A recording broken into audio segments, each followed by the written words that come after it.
Welcome back to the deep dive, where we cut through the noise and get straight to the knowledge you need. You know the scene, right? In a movie, someone yells, zoom and enhance. Oh, yeah, the classics. Exactly. And bam, this blurry, pixelated mess suddenly turns into a crystal clear face. It feels like magic. It really does. But, how much of that is real? Like, what can the tech actually do today, and what are the hard limits? That's a fantastic question. And honestly, it gets to the heart of what people wonder about technology.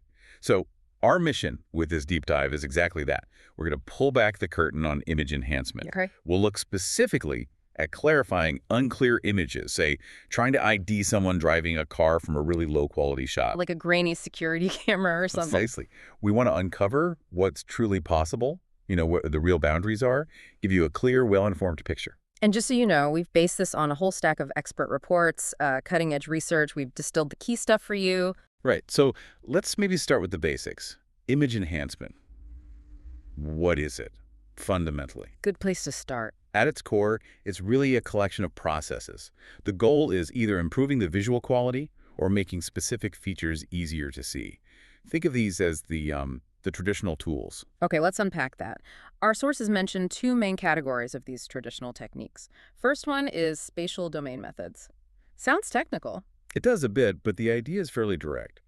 Spatial domain methods work straight on the image's pixels, the individual dots of light and color. Ah, okay, so you're changing the dots themselves. Light contrast enhancement.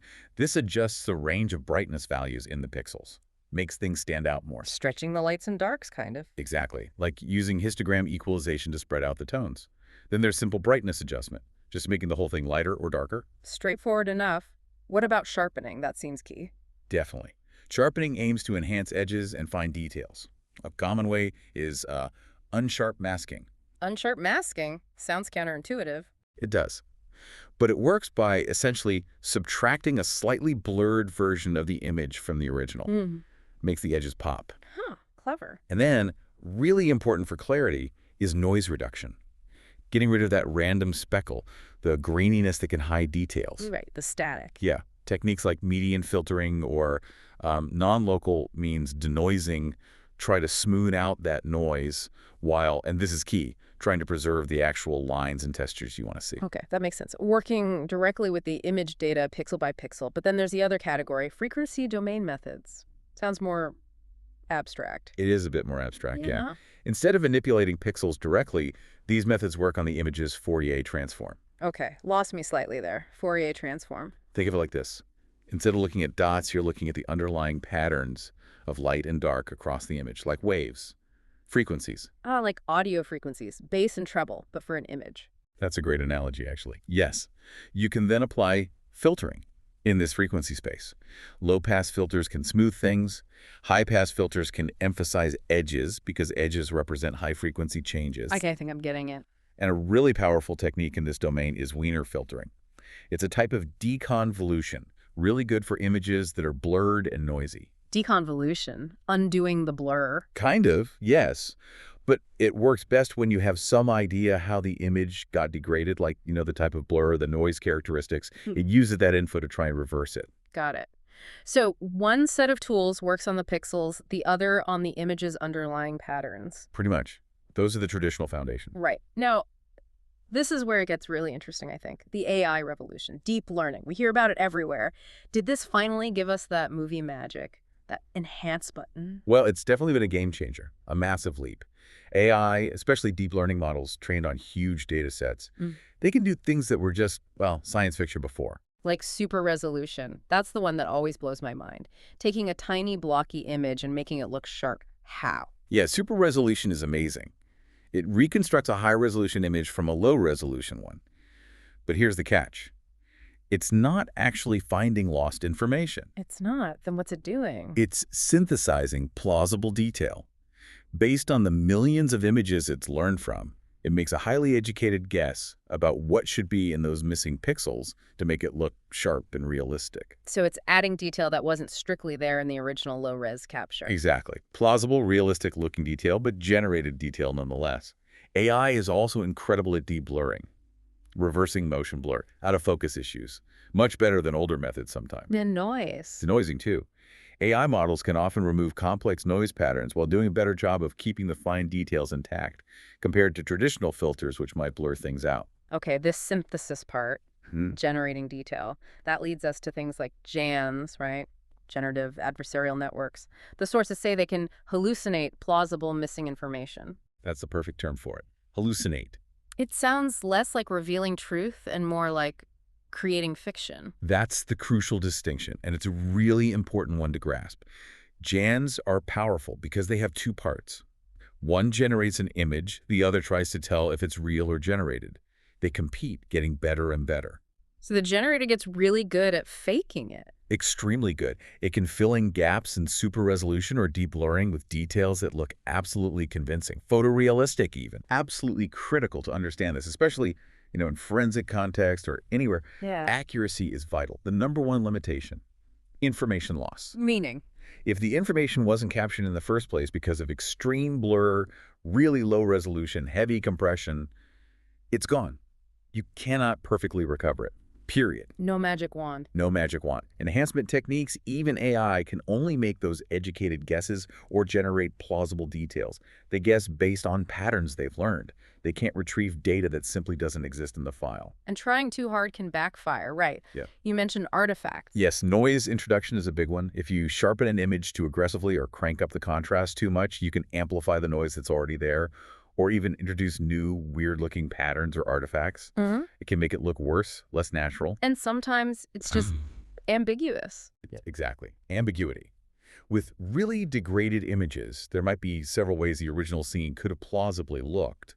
An AI might generate one version that looks perfectly fine, but it might not be the correct version. It's just one possibility out of potentially many. That's slightly unsettling. It can be. And one more practical point. Computational resources.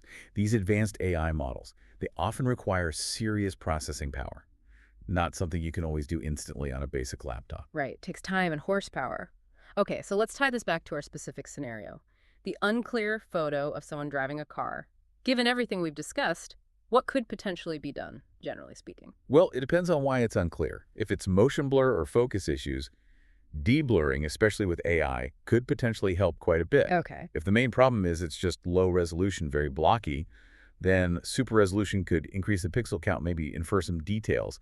Again, AI often gives impressive results here, sometimes making detail appear where you thought none existed. But remembering that caveat about generated detail. Always remembering that caveat. What about the simpler stuff? Contrast, sharpening. They still have their place. Contrast and brightness adjustments are basic, but sometimes just tweaking those can reveal faint details hidden in shadows or highlights. Simple, but can be effective. Mm-hmm. And sharpening can make existing edges and outlines clearer, more defined. Right. But again, none of these create new information. They just work with what's already there. Makes sense. Choose the tool for the job, but know its limits. Precisely. Okay, now let's get specific. The case study image, 10104066.jpg. You described it earlier, dark overhead traffic cam, can't really see the driver. The source material highlights 4 big challenges here. Yeah, 4 major hurdles for trying to identify the driver in this specific image. First, low light conditions. It looks dark, maybe nighttime. Details in the shadows inside the car, probably just lost, not enough light captured. Okay, challenge 1, darkness. Second, reflections and glare. Big time. There are significant reflections on the windshield. Bright spots that just block the view. It's like looking through a dirty window with the sun hitting it just wrong. So even if it were bright inside, the glare could hide the driver. Exactly. Third, resolution and quality. Even setting aside light and glare, the overall resolution just seems too low for facial recognition. You might be able to read the license plate, maybe, but a face? Not enough pixels dedicated to that area. Not enough detail captured. And the 4th? Angle of capture. This is huge. It's an overhead camera looking down. You're never going to get a clear frontal view of the driver's face from that angle. Yeah. Even if everything else is perfect. You get the top of their head, maybe part of the side. So combining all those, low light reflections, low resolution, bad angle, the outlook isn't great. The assessment from the sources is pretty blunt, actually. It's highly unlikely that any image enhancement technique, even the most advanced AI, could possibly reconstruct a clear, identifiable face of the driver from this image. Why? Just hammer that home. Because the necessary data, the specific pixels that would define that person's facial features, they just aren't there. They weren't captured, due to the darkness, the glare obscuring the view, the low resolution, and the terrible angle. So the AI can hallucinate, as you said, maybe fill in something that looks like a face shape. It could try, perhaps. Mm. It might generate something plausible based on general shapes, but it would be pure speculation. Generated data, not factual data recovered from the image. It couldn't be used for reliable identification. Okay. So bottom line for this specific image, trying to ID the driver is pretty much a non-starter. The information loss is too severe. That's the conclusion, yes. What might be possible, just hypothetically? Any minor improvements? Maybe. Maybe some slight improvement in clarifying general shapes inside the car, the steering wheel, dashboard outline, perhaps some enhancement on the license plate if that were a goal. But identifying the driver's face, no. The data just isn't there to work with. It really highlights that fundamental limit we talked about. It's a perfect example of it. Okay, so let's wrap this up. What's the big takeaway here for you, our listeners? We've seen that image enhancement, especially powered by AI, has made some incredible strides. It can improve image quality, pull details out of the muck sometimes. Definitely. And it's a big but. It operates within fundamental limits. The biggest one being, if the information wasn't captured in the original image, if that data is truly lost or was never there, then even the smartest algorithm can't magically recreate it from nothing. It can guess, it can generate plausible fillers, but it can't recover what doesn't exist.